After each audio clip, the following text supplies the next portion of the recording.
Muy buenas tardes con todos y todas. Es muy grato darle la bienvenida a esta 37ª conferencia magistral que organiza el patronato de la UNI, y en esta oportunidad con un tema súper interesante. Estamos en un momento de cambios donde se requieren líderes rebeldes, líderes que estén muy enfocados al tema de la innovación y transformación, como ya lo he mencionado, sobre todo en tiempos de cambio. Entonces, a continuación, vamos a tener la presentación del video institucional del PROUNI. Adelante, Armando.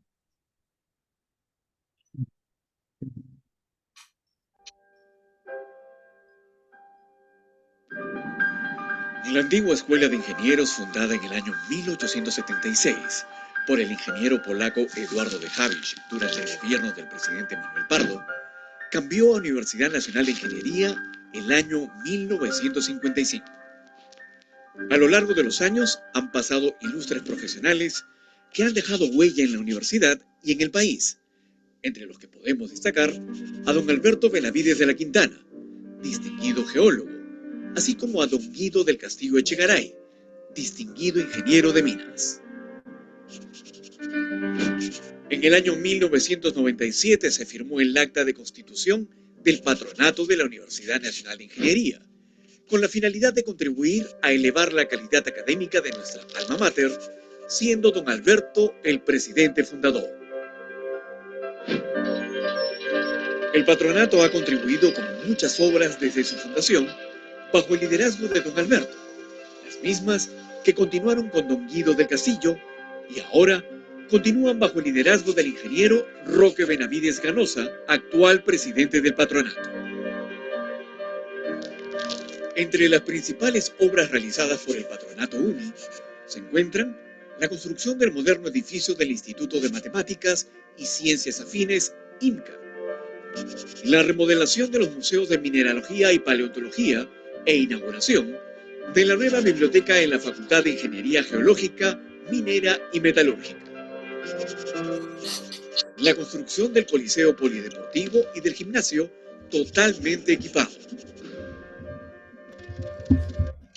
La entrega de becas Andrés del Castillo, BCP, Fundación Romero, Manuel Pardo y Lavalle, Jesús Arias Dávila de Compañía Minera Poderosa, de Sauder, Perú, Alberto Benavides de la Quintana, Embajada de Francia, las cuales lograron beneficiar a cientos de estudiantes quienes pudieron desarrollar sus estudios académicos de posgrado y trabajos de investigación en importantes universidades del mundo. Brindamos apoyo económico a cientos de nuestros alumnos, como también la realización de tutorías para estudiantes en riesgo académico. Asimismo, premiamos con computadoras e impresoras a los 2 primeros puestos de cada facultad con el apoyo de Inversiones Benavides y realizamos conferencias magistrales mensuales con destacados expositores. Gracias a la donación realizada por importantes empresas, se aportó para la fabricación de 3 ventiladores mecánicos Fénix, que se entregaron a eSalud para la lucha contra el COVID-19, entre otras grandes contribuciones. Actualmente, el Patronato UNI continúa apoyando a estudiantes y egresados, quienes gracias a su esfuerzo y dedicación, contribuyen a poner en alto el prestigio de nuestra universidad, convirtiéndose así en una de las mejores del Perú. Nuestro principal objetivo es elevar el nivel académico en la formación de pre- y posgrado de nuestros estudiantes para obtener un mejor desarrollo profesional y empresarial, sumando al progreso de nuestro país. Sé parte de este camino integrándote al Patronato UNI y así contribuiremos juntos al desarrollo de nuestra Universidad Nacional de Ingeniería.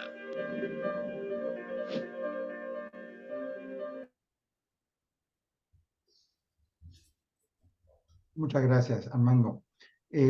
Continuando con el programa, nosotros tenemos las palabras del ingeniero Roque Benavides Ganosa, presidente de PROUNI, quien nos ha enviado un video, toda vez que él se encuentra en este momento fuera del país.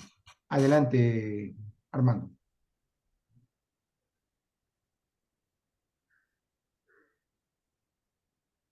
Muy buenas noches con todos. Una sesión más del patronato de la Universidad Nacional de Ingeniería en el afán de estar cercanos a los exalumnos, a los que queremos tanto a la Universidad Nacional de Ingeniería.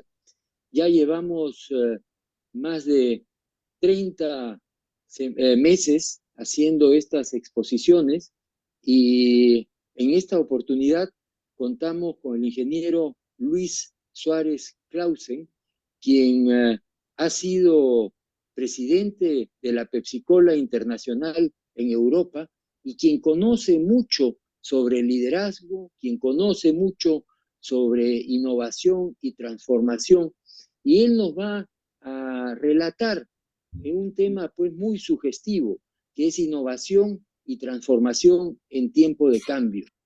La verdad es que lo único seguro es el cambio y nosotros los profesionales tenemos que estar preparados para ese tipo de actividad y definitivamente el ingeniero Suárez nos va a brindar esa experiencia con la que él cuenta de tantos años trabajando en Pepsi-Cola. Yo le agradezco mucho a él y les doy a todos ustedes la bienvenida, agradeciéndole al ingeniero César Pongo, quien ha organizado este evento y que estoy seguro va a ser muy exitoso.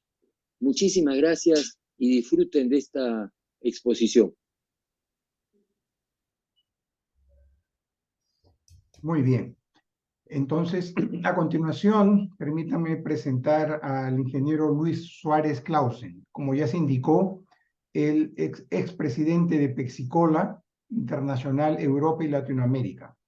Es ingeniero industrial en St. Louis University, Concilier Enterprise en Institut Econòmic et Social Bruselas, Bélgica, AMP en Harvard Business School, coach por Columbia University.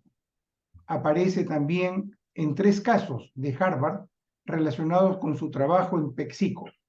Es autor del libro Historias de un líder rebelde transformador.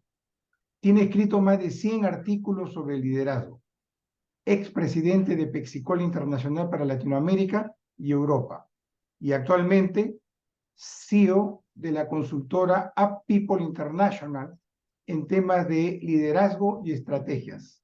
Es coach y mentor de directores de empresas a nivel local e internacional.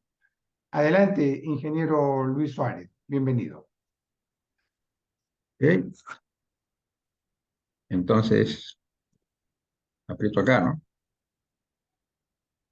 Bueno, ok. Bueno, primero quiero agradecer al patronato de la Universidad Nacional de Ingeniería por brindar esta oportunidad, los 3 que estamos aquí, y poder intercambiar ideas, ¿no?, sobre cómo innovar y cómo las cosas van hacia el futuro.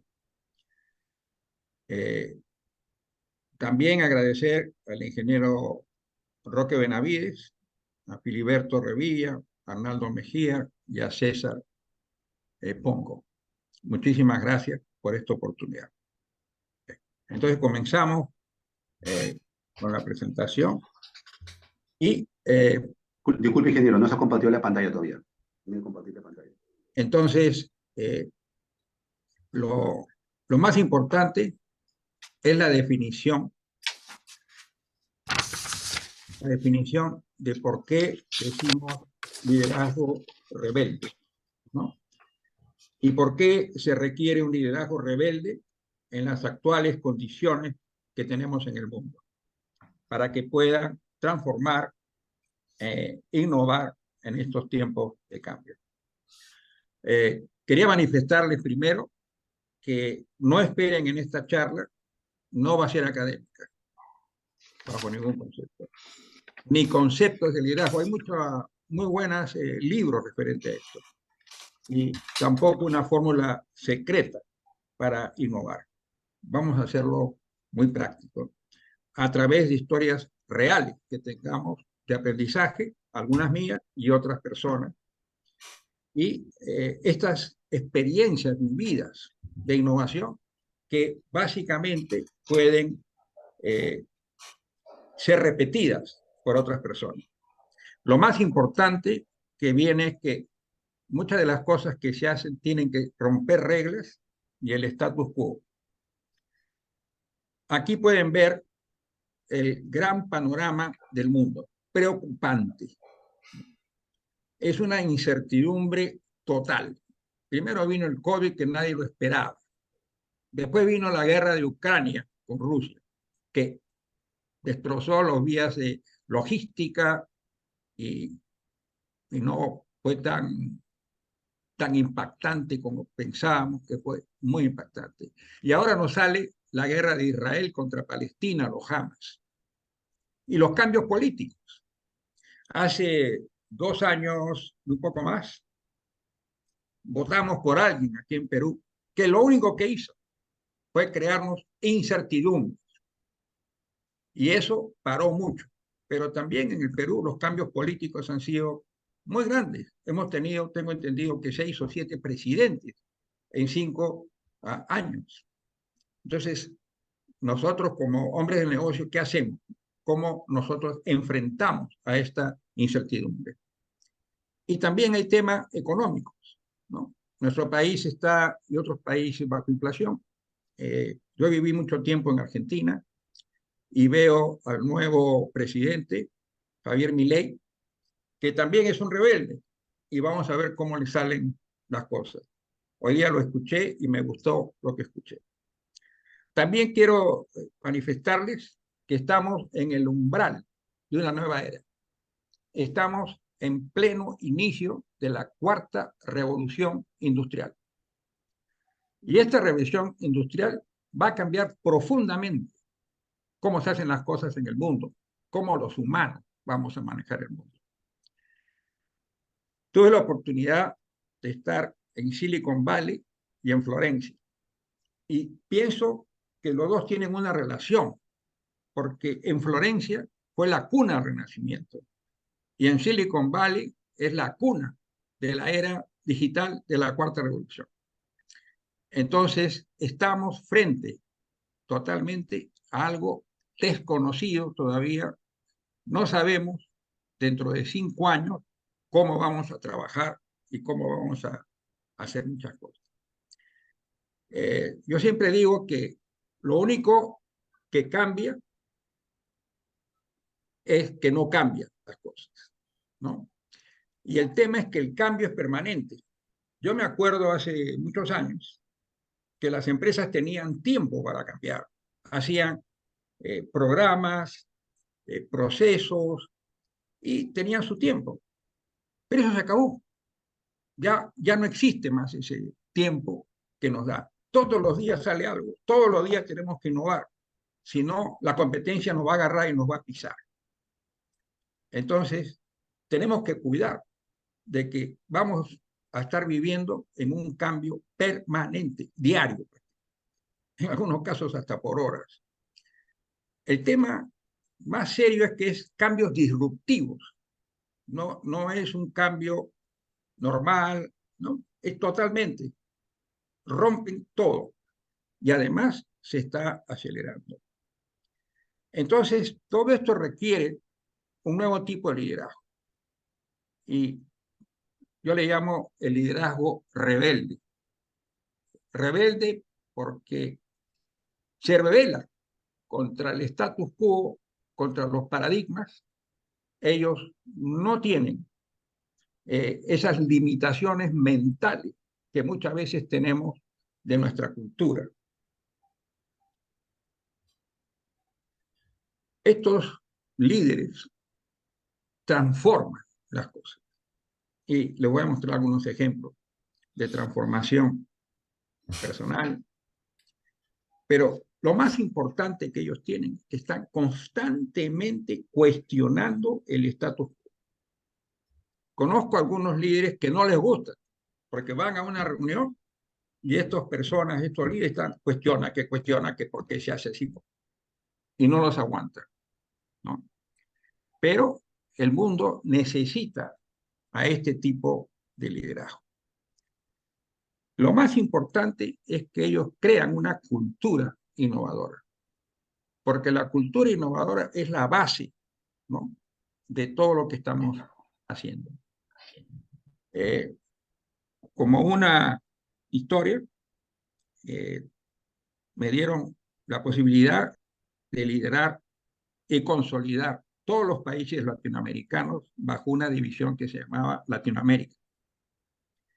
Y tuve que reunirme con todos los jefes, les pedí irnos a Miami, ¿no?, porque la oficina quedaba en Boca Ratón, nueva, completamente nueva, y les pedí a todos los jefes, ¿no?, a todos los grandes, a todos los presidentes de diferentes países, que se reúnan en una sala y lleguen a una conclusión. ¿Qué queremos hacer con esta nueva división? ¿Cuál es la visión que tenían? ¿Y cuáles son los valores que quieren aportar y que tienen que comportar todo el mundo? Bueno, la cosa más importante fue, de toda esa visión, era: tenemos que liderar todos los cambios que sucedan. Nosotros vamos a ser número uno en todo lo que se haga. Y vamos a poner a la competencia entre las cuerdas para ganarles. ¿Y cómo lo vamos a hacer? A través de innovación. Pasaron los años y después de 4 años, la cabeza de PepsiCo dijo: ¿qué pasa con este grupo? Han quintuplicado las utilidades en 4 años. Han duplicado ventas. Estamos hablando de 1.500 millones. No es poca cosa, ¿no? Y dijeron: bueno, tenemos que saber qué hacen estos hombres. ¿Qué hace este grupo? Y contrataron una empresa de recursos humanos, consultora, para entender qué está pasando en esta división. Ellos conversaron, entrevistaron, cuestionaron a mucha gente para entender a todos los niveles qué estaba pasando. Al final del trabajo vinieron y me hablaron y me presentaron los resultados. Y para mí fue una interesante sorpresa. Dijeron que lo que había era una cultura innovadora orientada a resultados con integridad. Eso es todo. ¿Y eso quién lo hizo? Los líderes. Hay una persona a la cual admiro muchísimo, que es Steve Jobs. Él mandó estas frases, que voy a tratar de hacer un resumen, donde dice que hay que brindar por los locos, por los inadaptados, por esos rebeldes, por los que alborotan las reuniones, por los que no encajan, por los que están siempre cuestionando las reglas y no respetan el estatuto. Es lo que es Steve Jobs. Pero él dice: mientras algunos ven al loco, nosotros vemos al genio. Porque solamente ellos pueden cambiar el mundo con las cosas que dicen. Y nadie puede negar que Steve Jobs, mucha gente lo consideró loco. Y nunca me voy a olvidar cuando recién presentó al iPhone, lo que dijo. Bueno, acá hay otro tema que es bien importante, ¿no?, que hay que promover. Cuando somos niños, lo que tenemos es mucha curiosidad, mucha imaginación. Yo tengo una nieta que permanentemente me pregunta por qué el cielo es azul, por qué salen las estrellas, por qué esto es así, por qué está curiosa. Y dibuja en un papel muchas cosas que para muchos serían incomprensibles, pero para ella es una realidad. Y esa curiosidad tenemos que tenerla, porque esa curiosidad nos da creatividad. Y la creatividad está basada mucho en la curiosidad. Y puedo contarles muchos ejemplos cuando recorría diferentes mercados para aprender qué otros hacían, para nosotros traerlos al mercado y hacerlos mejor. Pero era curioso. Teníamos que ir, chequear con clientes, hablar con clientes, visitar distribuidores, preguntarles qué podemos hacer diferente, cómo podemos servirlos mejor. Nada nace en una oficina, en un banco, así como tienen los suplentes en bancos. La filosofía debe ser: nadie calienta el banco. Nosotros vamos a jugar. Conversamos con los clientes con esa curiosidad de saber qué podemos hacer.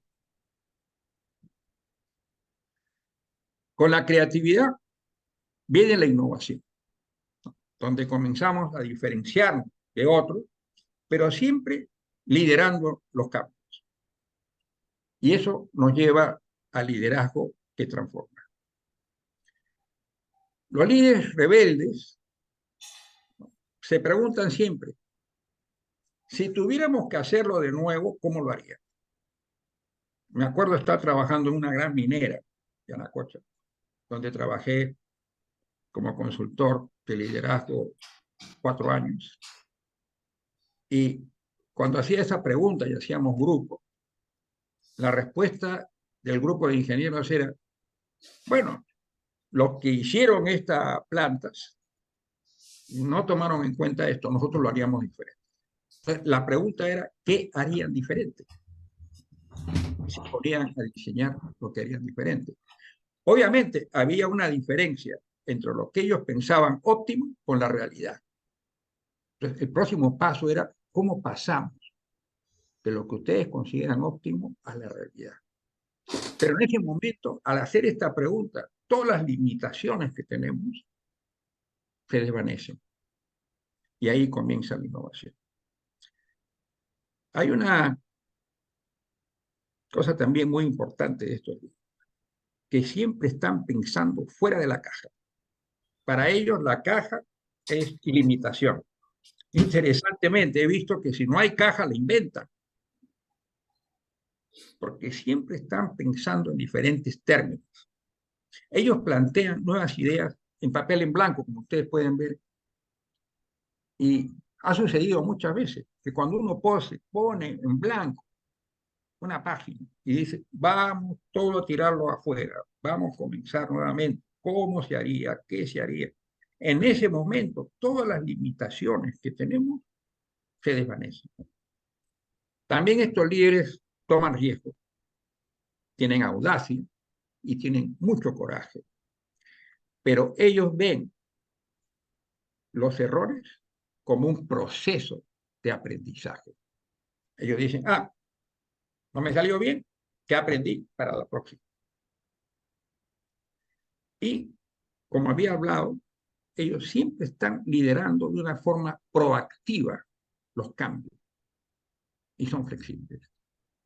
Cuando digo proactivamente, ellos no esperan el tsunami de cambios, ellos están encima de la ola, están dirigiendo esos cambios. Yo siempre pregunto: ¿quién fue el primer astronauta que pisó la Luna?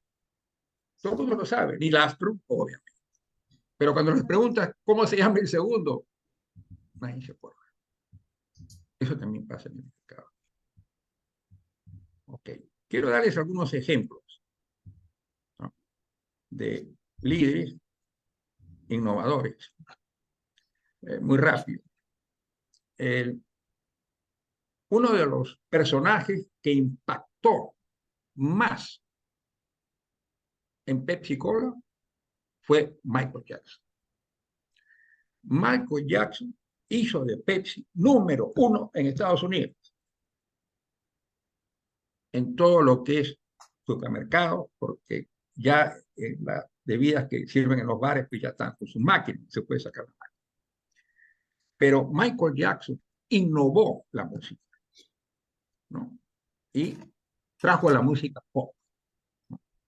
Tuve oportunidad de conocerlo en México, en el Estadio Azteca, cuando él iba a hacer un concierto auspiciado por Pepsi. Yo tenía un cheque enorme para él, para su fundación Heal the World, Sana el Mundo. Y me fui a conversar con él. Ya estaba casi a punto de entrar a la escena.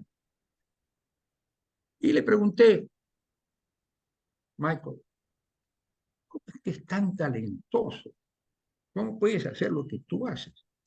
Y era un muchacho delgadito, parecían los pies, parecían las piernas como de palo, chiquitito. Yo no podía pensar que ese muchacho podía bailar, innovar la música. Comenzamos a hablar, pero ya lo llamaron de las cortinas para afuera para que comience ese show. Y ahí hablé entonces con uno de los managers que estaba acompañándolo y le pregunté, cuénteme. Me dice, cuidado, Michael piensa que no tiene talento. ¿Cómo? Sí. Él, cada cosa que hace, que usted está viendo afuera, la repite 25 hasta 30 veces. Y los comerciales que ustedes han hecho con él, también. Es un hombre que no se cansa de hacer las cosas bien y no se contenta con lo que hace la primera vez. También tuve la suerte de conocer a Rudolf Nureyev, el bailarín más grande del mundo del siglo XX.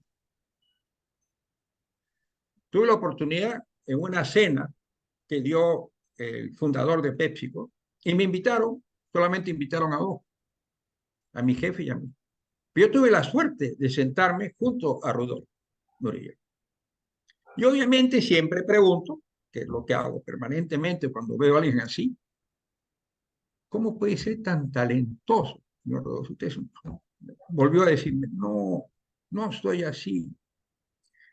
Si tú supieras cuántas veces me he caído, me he roto las piernas, mis pies ya no parecen pies.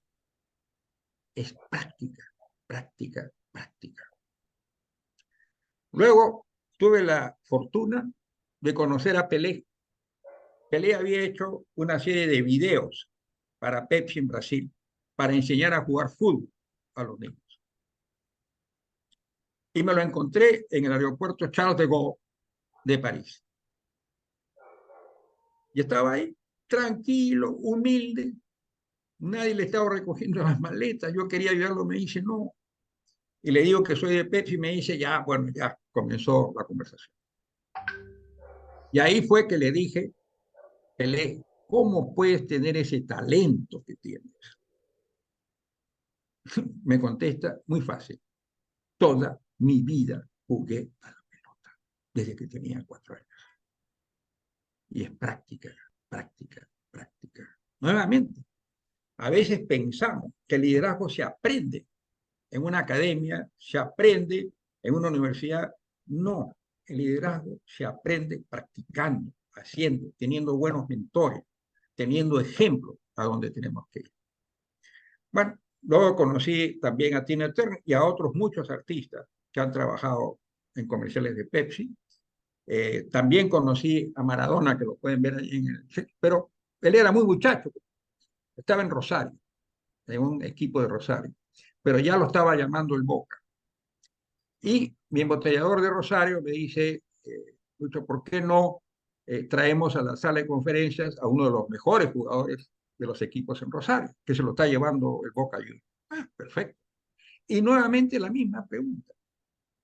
¿Y cómo Pelé? Es decir, no inventemos la pólvora. Para ser buen líder hay que practicar, practicar, practicar y reflexionar. Y practicar de una forma deliberada, entendiendo qué estamos haciendo. Por último, para no hacer perder mucho tiempo, conocí a un gran general Stockwell, que PepsiCo traía grandes personajes, como ustedes pueden ver a la derecha, Margaret Thatcher y otros, a hablar de liderazgo.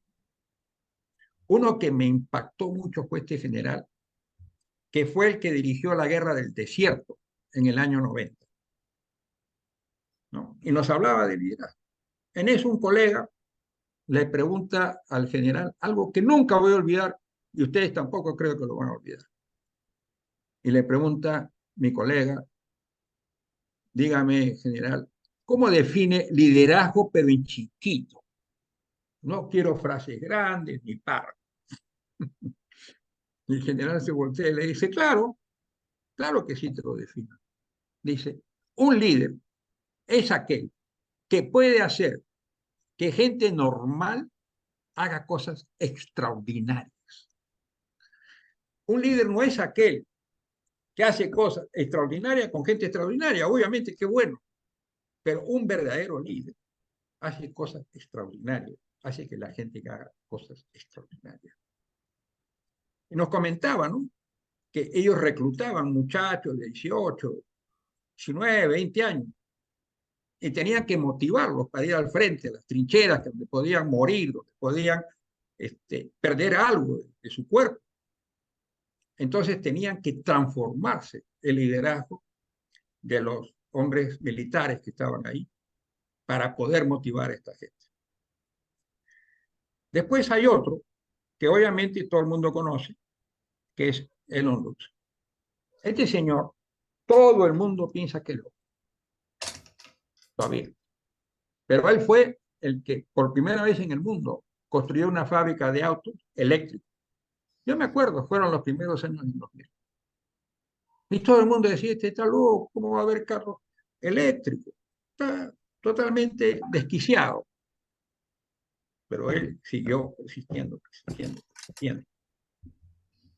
Y hoy día, todas las empresas automotrices están corriendo para liderar los carros eléctricos. Y en algunos lugares, como California y otros países en Europa, a partir del año 2030, ya no van a poder tener carros con gasolina.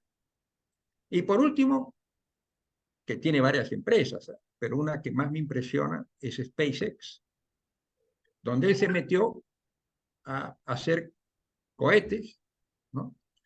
Pero habló con la NASA y le dijo, yo lo voy a hacer al 10% de lo que le cuesta a ustedes con otra cosa. Y lo hizo. Y su sueño es llegar a Marte. Y estoy seguro que lo va a hacer. Porque él está seguro. Bueno, voy a tocar algunas innovaciones rápido, las más importantes, pero hacíamos, bueno, aquí no están las innovaciones de empaque y otras cosas, ¿no? Pero de las más interesantes y divertidas fue que me tocó relanzar Pepsi en Rusia, especialmente en Moscú. Y vi cómo el comunismo había dejado ese país, un desastre. Y no había plata, ¿no? Entonces le dije a mi equipo de marketing, tenemos que relanzar Pepsi, porque Pepsi ya se estaba vendiendo desde hacía 10 años, por un acuerdo que le dio. Y me dijo, ¿pero cuánto tenemos? $500,000. Estás loco, ¿yo cómo vamos a hacer algo grande con $500,000? Ese es el problema de ustedes.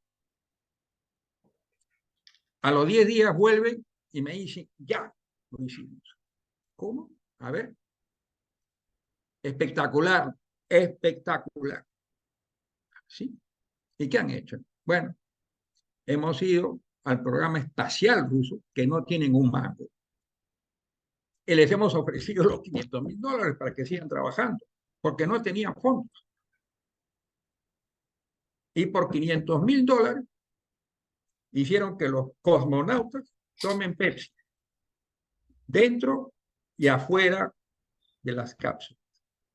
Pero lo más increíble que hicieron fue diseñar una lata gigantesca, gigantesca, que ustedes pueden ver a la izquierda a un cosmonauta saliendo para ya comenzar a inflar, que se vea desde la Tierra, por todos los horarios. Fue un éxito total, total y total, porque eso era lo único que le quedaba a los rusos para ser orgullosos. Otro muchacho me dijo, quiero pintar los Concorde de Pepsi. ¿Ah, sí? ¿Tú crees que te dejen? Sí, es cuestión de que lo haga. Ok, bueno, y lo pintó. Otra cosa muy interesante, que muy poca gente sabe, es que Pepsi, durante una semana y media, 10 días, fue la sexta potencia mundial en submarinos del mundo. Todo el mundo se ríe. ¿Cómo me enteré esto? Viajando con el fundador de PepsiCo, en el avión de la compañía, que me estaba llevando de Nueva York a Moscú, y le hago una pregunta, dime, Don, ¿qué estamos yendo a Rusia? ¿Cuál fue la cosa más increíble que hiciste? Porque él manejaba eso en su tiempo.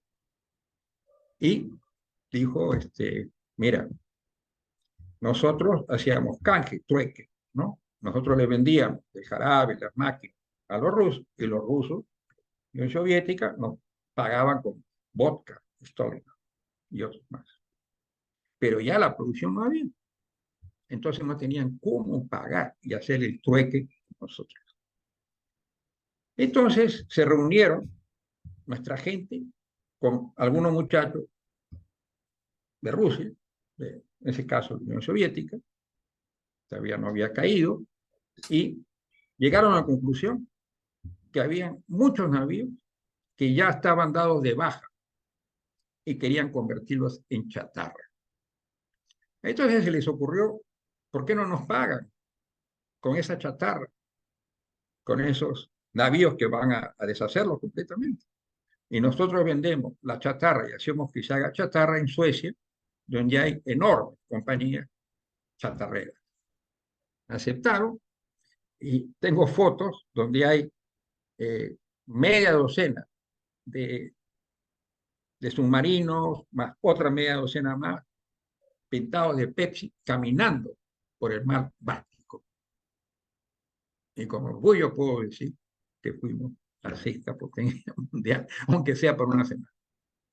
También hicimos cosas increíbles durante la Guerra de las Malvinas, porque el gobierno militar en ese momento estaba de buenas con Perú porque nosotros los ayudamos y nos dejaron hacer muchas cosas y cambiaron muchas leyes a favor nuestro. Otro punto que fue extraordinario fue que un programa que se hacía en Estados Unidos, que era el desafío Pepsi, donde se comparaba una marca con otra, tomando el sabor, a mi equipo argentino se le ocurrió hacerlo para Argentina. Muy bien, me vinieron a presentar el programa y les dije, fantástico, si ustedes pueden lograr eso sería fantástico. Pero les pregunté, ¿y cuál es el plan B? Porque esto era un gran riesgo, ¿no? Porque Coca-Cola iba en ese momento, iba a reaccionar. Me dijeron, está todo preparado como te gusta. Cuando hay riesgo grande, tenemos que tener un plan B para saber qué va a pasar si no nos sale como queremos. Ya tenemos todo el circuito legal. Sabemos que Coca-Cola nos va a parar, sabemos que nos van a enjuiciar y sabemos que eso lo tenemos que llevar hasta la Corte Suprema de Argentina, aunque nos tome una eternidad. Nuestros abogados están preparados, tienen las conexiones, tienen las leyes, tienen todo listo. Para sorpresa mía, la verdad, la Corte Suprema de Argentina aprobó este programa. Y a partir de ahí, ya en toda Latinoamérica se comenzó a tener este desafío. Por último, quiero decirles algo muy importante, porque uno lo vive a veces todos los días. Hay que aprender a vivir con la inteligencia artificial. Está ya en todas partes. Yo personalmente uso algunos programas, ¿no? Para redactar, para traducir, etcétera, o preguntarle algo a la máquina. Pero la inteligencia artificial, digital, obviamente el mundo digital, la robótica, no hay marcha atrás. El mundo está cambiando. Y aquel que no entienda y aprenda a manejar inteligencia artificial va a pasar a la historia en los próximos 5 a 7 años. Se calcula que en el 2025 se van a despedir a 80 millones de personas porque van a ser reemplazadas por inteligencia artificial. Pero al mismo tiempo se calcula que van a tener que contratar 90 millones de personas preparadas inteligencia artificial para seguir desarrollando eso. Acá abajo, obviamente, en risa tienen al Papa bailando, todo lo que hace inteligencia artificial, Obama y Messi, pues en una favela, ¿no? Bueno, ese es el mensaje que me gustaría dejarles. Muy importante. La inteligencia artificial es el futuro. Muchas gracias.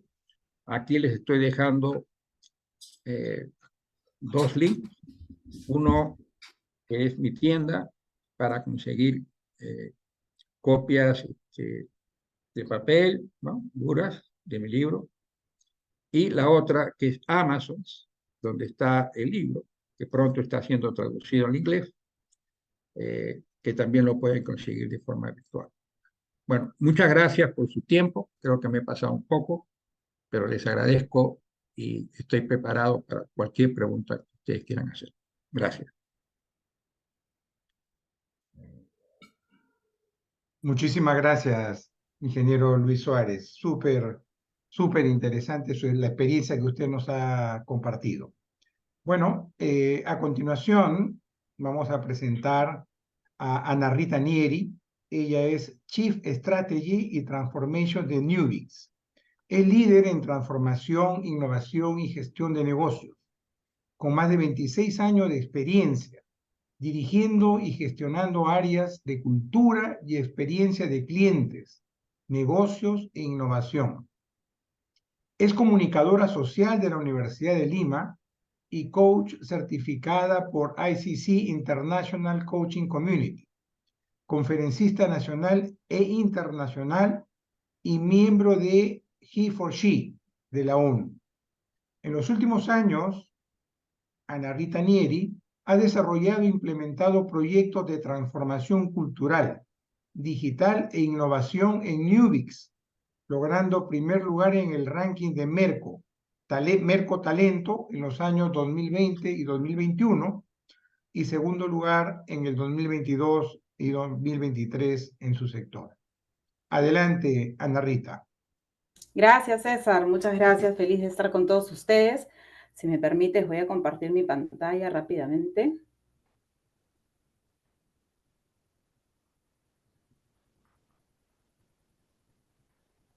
Un segundito.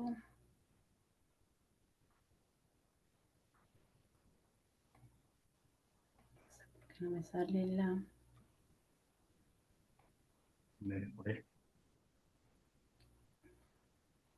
No, las he hecho muy bien. Un segundito que estoy tratando de pantalla completa. Perfecto. 40 minutos. 30 Minutos. Menos. Perfecto.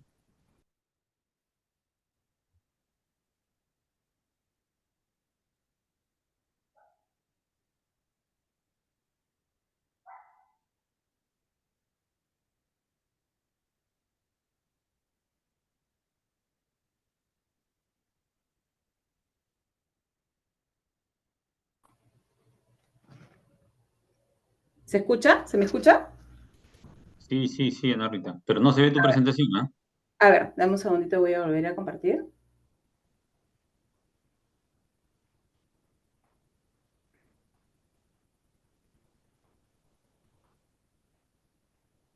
¿Ahora? Ahora sí. Ponlo, por favor, en pantalla completa. Ah, ahí está. ¿Listo? Perfecto. Ok. Sí. Ok, ahora sí, ahora sí. Bueno, feliz de estar con todos ustedes. Yo hoy día les traigo en realidad una muy breve presentación y que además les voy a exponer un caso concreto de Newbies. Cuando hablamos del liderazgo rebelde, como bien comenta Lucho, yo me quedo con dos cosas, ¿no? Lo primero es, creo, son líderes que se atreven a hacer las cosas de manera distinta, un poco lo que decía Lucho. Y lo otro que para mí también es súper importante, son líderes que provocan estados de innovación o estados permanentes de búsqueda de innovación en otras personas, ¿no? Son líderes que no solamente inspiran, sino que además provocan reacción en las personas y que estiran a estas personas en su máxima capacidad. Cuando hablamos de innovación, no es tarea fácil, ¿no? Y muchas veces, y esto es una experiencia, es de alguna manera lo que he recogido a lo largo de mi vida, más se trata no de crear cosas nuevas ni hacer grandes inversiones, sino más bien de repente eliminar obstáculos, ¿no? Remover cosas y agregar cosas nuevas, ¿no?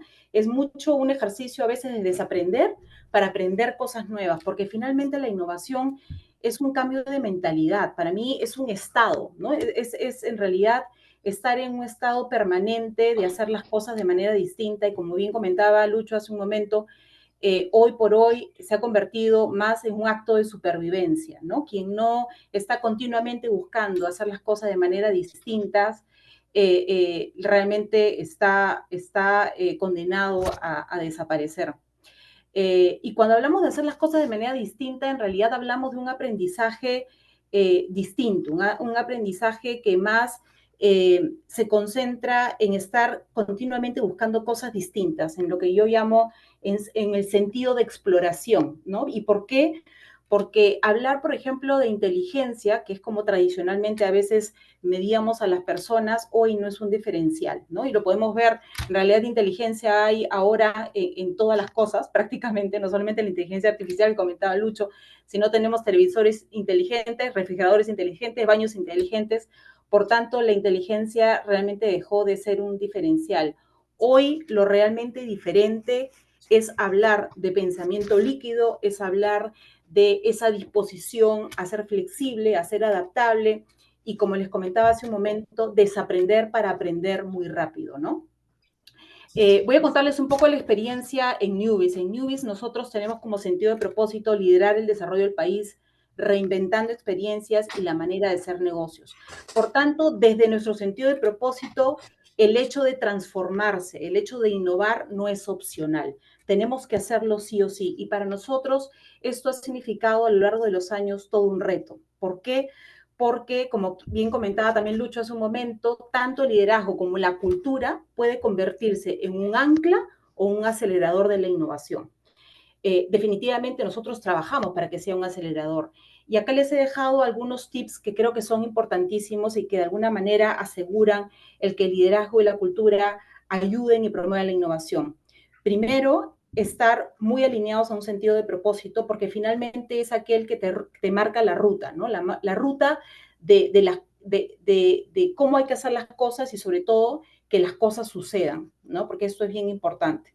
Lo segundo, la cultura y liderazgo tiene que ser un liderazgo que incomode. Hace un rato comentaba Lucho de cómo él entregaba los retos, ¿no? A su equipo. Un líder que incomoda, que estira las capacidades de las personas, que provoca, que se enfoca en el desafío, es un líder que promueve la innovación en su gente. Un componente también importantísimo es el aprendizaje adaptativo. Si no tenemos gente que esté de alguna manera, que tenga en el ADN las ganas de aprender, las ganas de ser curioso, de buscar respuestas, ¿no? Por él mismo, la verdad es que no vamos a avanzar. Y finalmente, y algo que sí es súper importante, es que cuando haces un proceso de innovación, y yo le llamo reimaginar a veces las cosas, tenemos que hacerlo sabiendo para quién lo vamos a hacer, porque finalmente la innovación sirve cuando sirves a otras personas, cuando resuelves problemas de las personas, ¿no? Eso es realmente también innovación.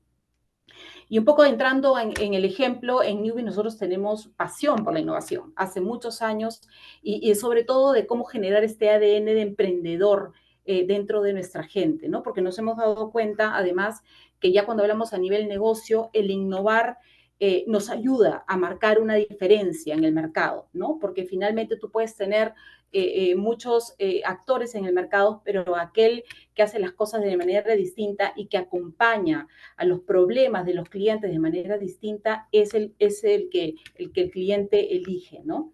Esto ha demandado además que en Newbie nosotros cambiemos nuestras oficinas y le demos un nuevo concepto, no solamente a nivel de layout, como ven acá, esto es una foto de mi oficina, sino además de como concepto. Hoy para nosotros las oficinas significan un hub donde tenemos la posibilidad de poder colaborar con clientes, con proveedores, con stakeholders, para poder co-crear soluciones, porque nos ha demostrado tanto la pandemia como la tecnología que trabajar lo podemos hacer de cualquier sitio. Sin embargo, el Hub hoy es un espacio de innovación para newbies.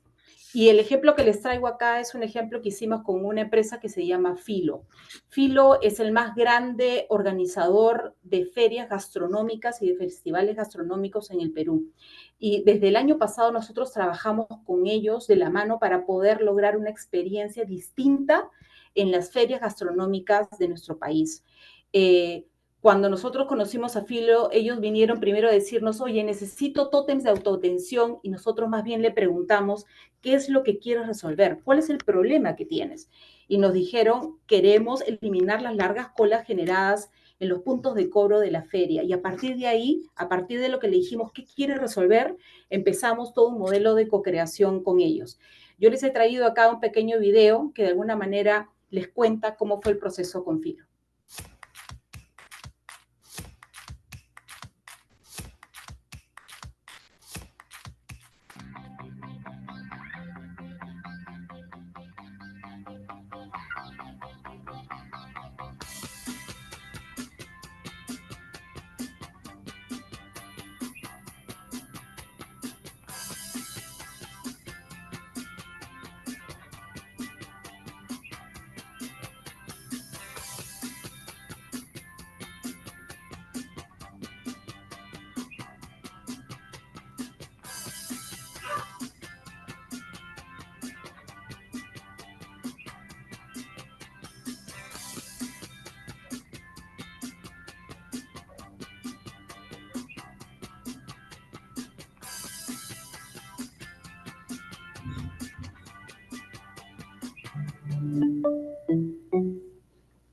Hoy por hoy tenemos más de 10 ferias realizadas con ellos a lo largo del año. Hemos hecho pollito con papas, el tema de chifa, hace poco carne y fuego. La semana pasada, el fin de semana pasada, guariques. Así que esto realmente no ha sido solamente entregar tótems de autoatención, sino cómo hemos co-creado toda una nueva experiencia de ferias en nuestro país. Y esto realmente es lo que genera valor en el mercado. Finalmente, algunas, como yo comento, jugadas claves, ¿no? En el liderazgo rebelde. Lo primero, provocar. Nosotros tenemos que provocar constantemente lo que yo llamo estados de innovación en nuestra gente, ¿no? Porque también pensamos que la innovación, pues, son grandes momentos que se dan cada cierto tiempo. No, uno puede innovar todos los días, ¿no? Pero lo que tenemos que hacer es provocar esos estados de innovación. Lo segundo, capacidad adaptativa. Nosotros tenemos que buscar personas que quieran aprender, que tengan el sentido de exploración como un sentido más, ¿no? Y que sean curiosos, rebeldes, porque finalmente el mundo es de los curiosos. Lo tercero, lo que nosotros llamamos comunicación con sentido. ¿Por qué? Porque tenemos que explicarle muy bien a nuestra gente el para qué hacemos las cosas, porque solamente de esa manera vamos a hacer que las cosas sucedan.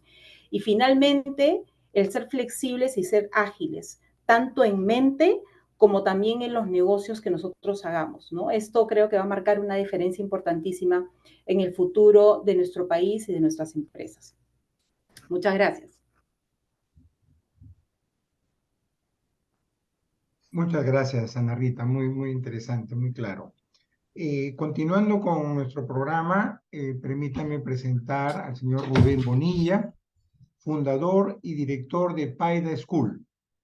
Él es un empresario innovador, comunicador y cineasta hispano con más de 40 años de experiencia en liderazgo en la industria de comunicaciones y medios. Ganó el Festival Musical 2013 del Miami International Song como autor y compositor de una canción. Es ex miembro del directorio de Peruvian Business Council en New York. Además, es fundador y director de Paida School, organización innovadora de la educación integral, con valores dirigidos a poblaciones vulnerables, maximizando el uso de los medios digitales de la cuarta revolución industrial. Adelante, Rubén. Muchas gracias, César. Muy amable por esta presentación. Muy grato de estar entre ustedes con Luis, Ana Rita y en esta gran noche. Fue muy interesante que Ana Rita mencionara que ya la inteligencia artificial ya no era un diferencial, y estoy absolutamente de acuerdo, ¿no? Ya no podemos ser competitivos con con la inteligencia artificial, porque cada día, desde noviembre del año pasado, salen docenas y docenas y docenas de soluciones. Entonces, ¿cómo podemos competir en la cuarta revolución industrial que Luis nos menciona? Yo vine esta noche para hablarles un poco desde mi máquina de escribir. No sé cuántos se recuerdan de esta vieja herramienta de hace muchísimos años.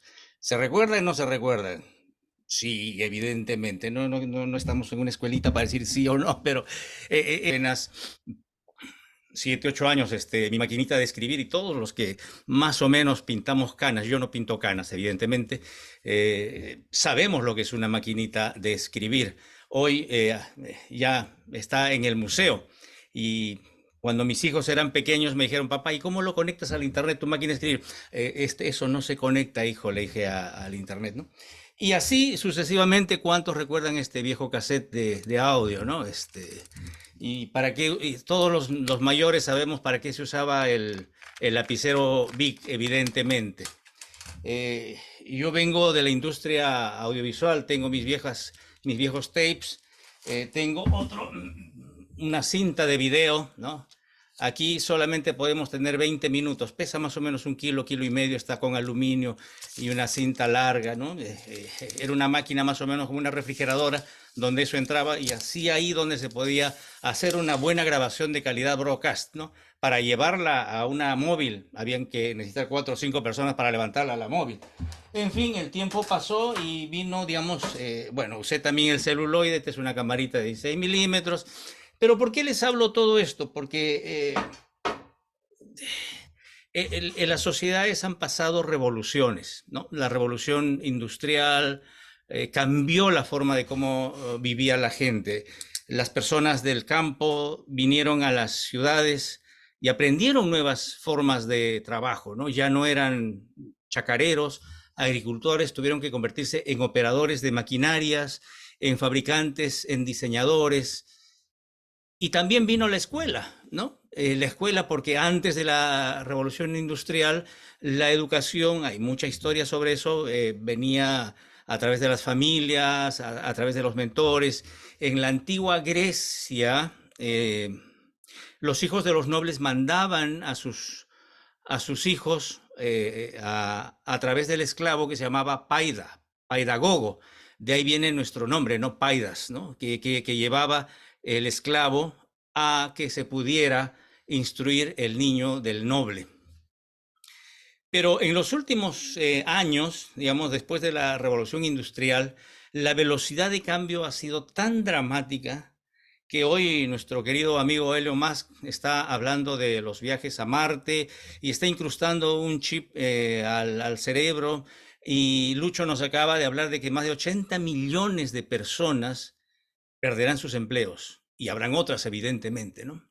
En todo ese entorno simpático, entretenido, ¿qué está pasando con la educación de los niños? Y no voy a hablar, con todo respeto, de la educación universitaria, que es el pregrado, el posgrado.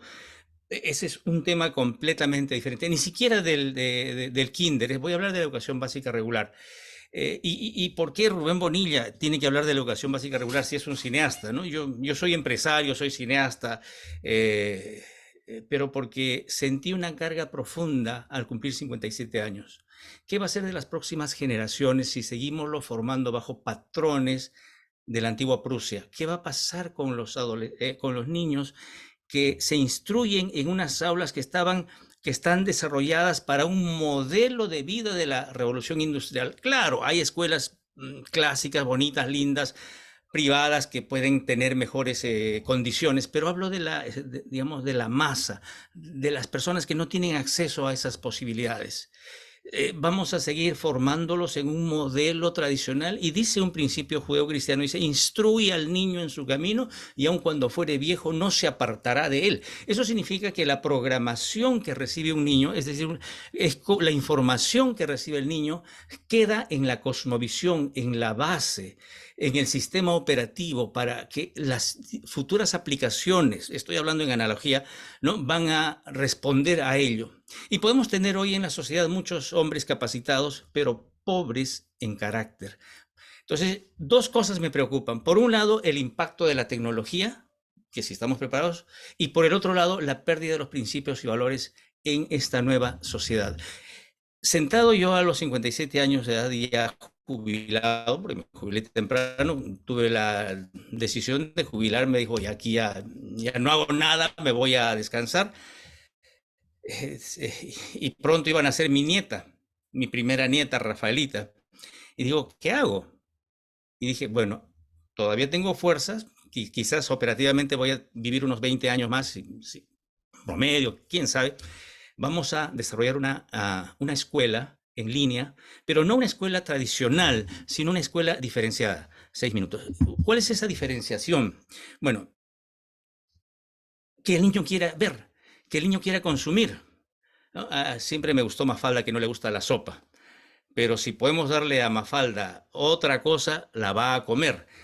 Si el niño no quiere la escuela tradicional, pues podemos darle entretenimiento. Y como soy cinematógrafo, productor, y uso mis cámaras y eso, dije, vamos a convertir la currícula en dibujos animados. Por ejemplo, para el primer grado, no hablo del segundo o tercer grado, ¿no? Vamos a entonces trabajar con ello, pero entonces mi triángulo tenía 3 puntas, ¿no? Por un lado tenía la cinematografía para no que sea una clase, sino sea algo entretenido, es decir, la educación es muy seria como para que quede solamente en los profesores. Y esto lo digo con absoluto respeto porque yo soy hijo de profesores. Mi madre es profesora, mi padre es profesor, mi tía es profesora, el abuelo es profesor. Soy una generación de profesores.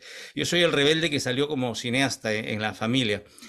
Pero digo, voy a convertir la currícula en algo entretenido, al estilo Hollywood, al estilo Los Ángeles, y voy a impactar no solamente a 50, 100, 1000, podemos llegar a toda Latinoamérica, podemos llegar a todo el mercado hispano. Entonces, esa fue la primera definición que tuve en el año 2019, cuando tenía 57 años. El segundo elemento que puse, vamos a usar inteligencia artificial. 2019, todavía no habían nacido todavía no se habían democratizado todas las inteligencias. Y el 2019, digo, hablo con una compañía en Ucrania, hablo con una compañía por aquí, por allá, y me dan una aplicación muy interesante que es el eye tracking. Es decir, el eye tracking permite estar sensando la mirada del niño de tal manera que está avisando en tiempo real si el niño está deprimido, está triste, está emocionado, está aprendiendo, está aburrido, para poder enlazar la información. Eso me generó a mí una emoción tremenda. Yo empecé a saltar sobre mi escritorio, sobre la silla de la oficina, y decir, eso es lo que podemos implementar, pero como otra vez es una herramienta de tecnología, vamos a darle un tercer elemento. Y ese tercer elemento era sociológico, es decir, generar comunidades virtuales. Ustedes saben de ¿qué es el Internet? Yo tenía un viejo programa de televisión en el año 2000, ¿no? 98, 99, 2000, un programa de televisión que llamaba Atajo, La Nueva Dimensión, y yo era el conductor, hice 1300 programas. Un programa orientado a tecnologías de la información y comunicaciones y negocios. Y en uno de los programas definimos Internet no como una red de computadoras, sino como una red de personas. Porque, por ejemplo, ¿qué estamos haciendo hoy a través del Internet? Estamos generando una comunidad de personas. Somos una comunidad. Entonces, ¿qué hace? Genera comunidades. ¿Qué hace el Facebook, Instagram, YouTube, todo esto? Generan comunidades. Entonces, con la educación tenemos que generar microcomunidades educativas. Entonces, fue mi triángulo perfecto. Y tengo muchísimo más para hablar, pero son 9 minutos 34 segundos. Y entonces, juntando esos 3 elementos y haciendo un trabajo de economía a escala, pude hacer de que los precios fueran casi gratis. Tan gratis, tan bajo el costo que simplemente habría que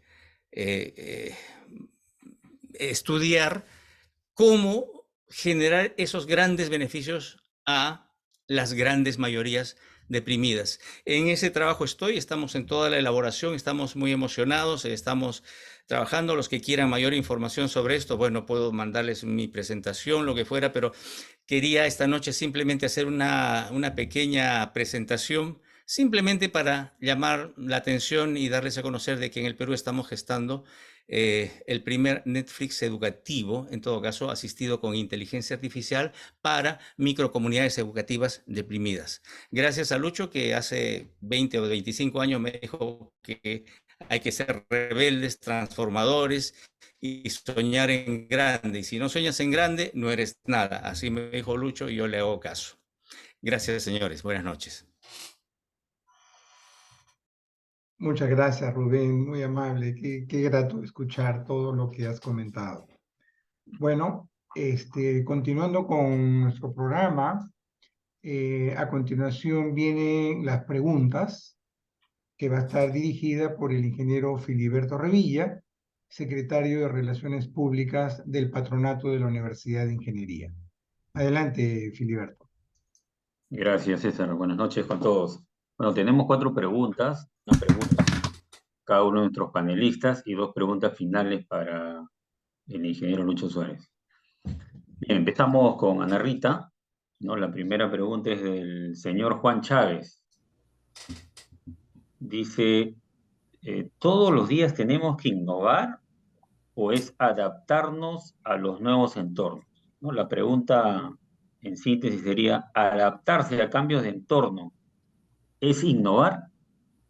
Por supuesto. Gracias, Juan, por la pregunta. Yo, como les comentaba, en base a mi experiencia y a lo que he podido vivir durante obviamente toda mi carrera, creo que el desarrollar esta capacidad adaptativa hace que, de alguna manera, la innovación sea parte de tu ADN. Yo creo que eso es lo importante, ¿no? El hecho de que tú tengas siempre esta disposición para desaprender, para aprender nuevas cosas o para preguntarte el por qué hacer las cosas de manera distintas, definitivamente marca una diferencia en relación a las personas, ¿no? Y hace que además te entrenes a esta capacidad de adaptación de escenarios de cambio, ¿no? Que hoy son súper fuertes, ¿no? Antes de repente los cambios duraban un poco más de tiempo, sin embargo, hoy en realidad estamos frente a la inevitabilidad del cambio, ¿no? Entonces, el poder sortear esa inevitabilidad es casi como una capacidad que hay que desarrollar, como la inteligencia, como la inteligencia emocional, etcétera, es también la inteligencia adaptativa, ¿no? O sea, definitivamente sí.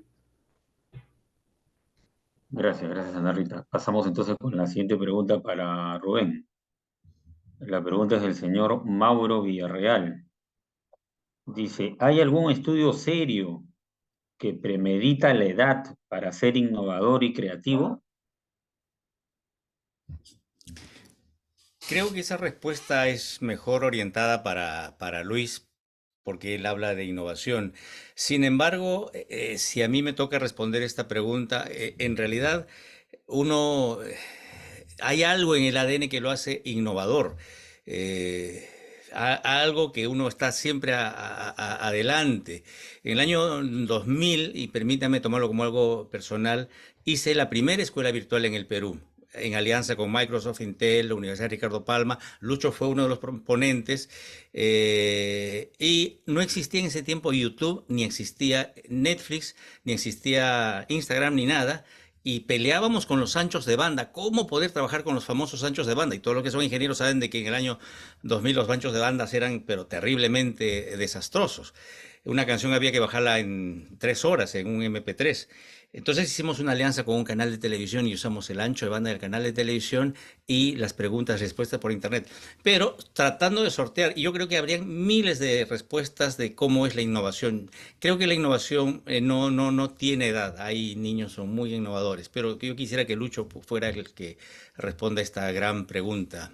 Perdóname, Lucho, por haber respondido esto. Gracias, Rubén. Entonces pasamos con Lucho. Lucho, ¿tienes algo que agregar a la pregunta? Lucho, tu micro está apagado. Activar el micrófono, por favor.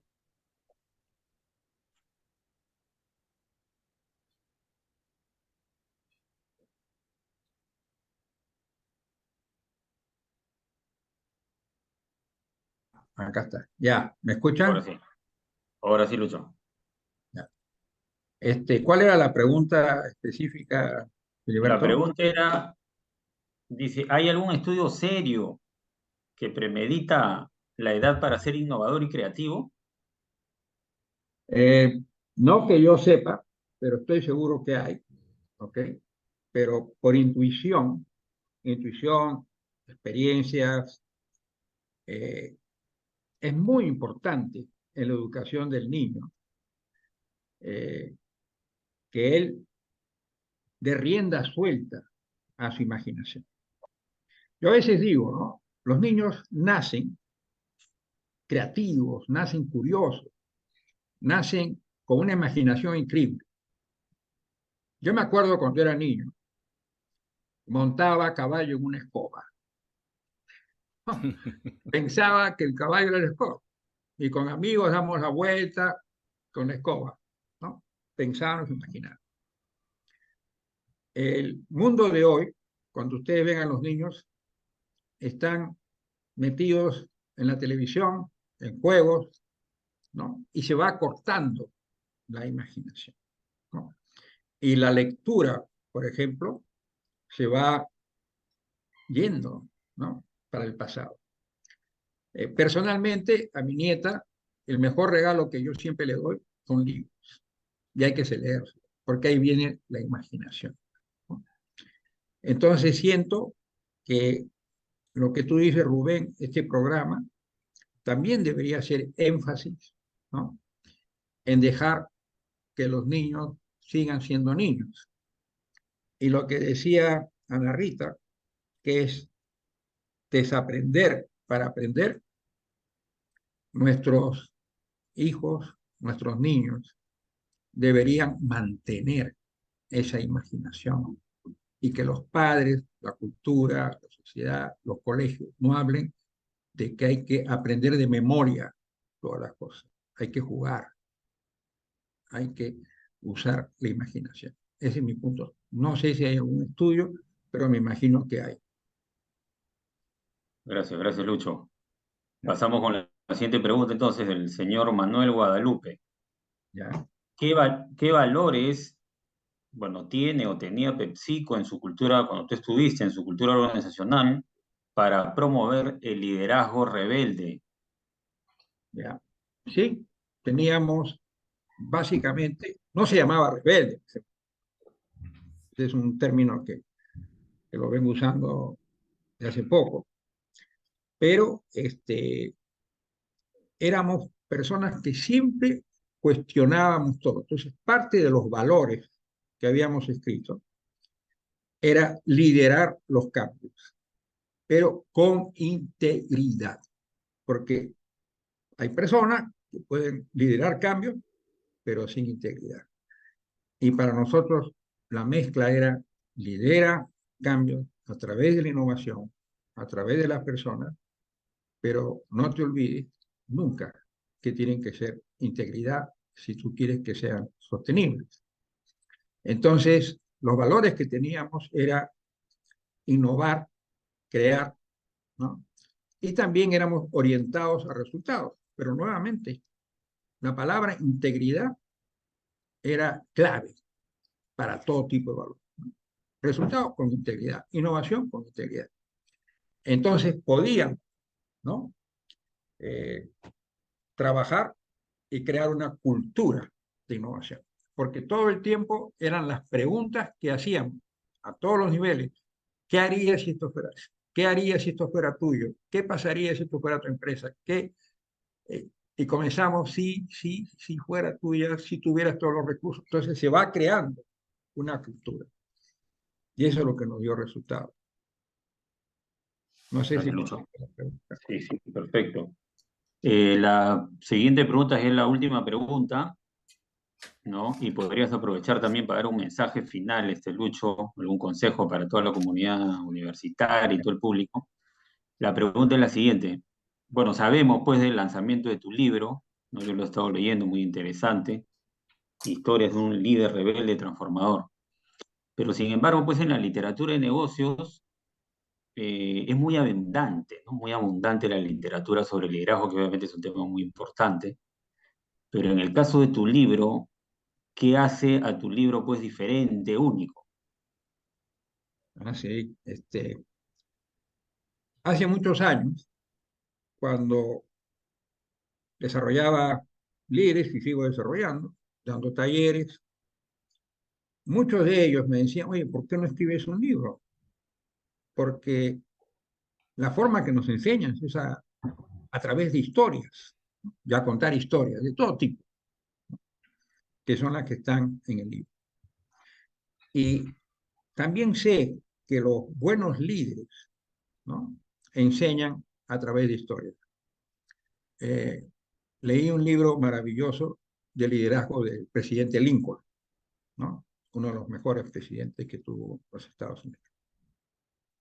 Y él enseñaba a través de historias, a través de dichos que la gente no iba a olvidar. Entonces la diferencia entre el libro que acabo de hacer y estoy lanzando es que no me enfoco en definiciones o conceptos académicos. La gente aprende o toma lo que puede hacer a través de las experiencias reales vividas, tanto mías como de otras personas.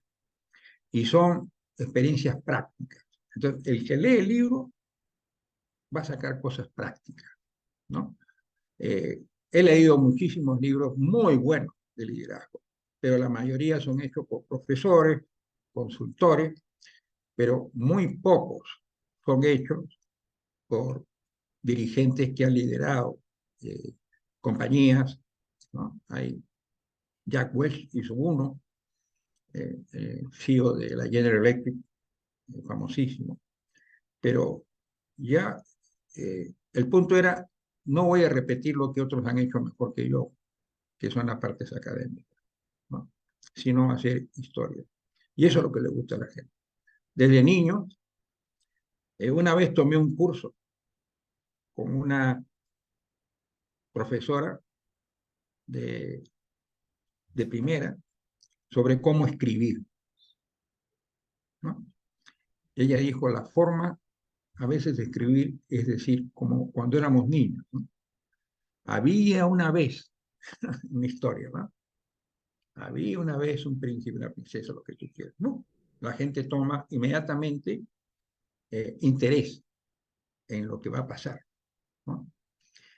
Y eso es lo que trato de hacer en este libro, que tiene 30 capítulos, bastante largo, tiene 360 páginas, porque he querido ser detallado en muchos ejemplos, pero estoy muy satisfecho por los resultados.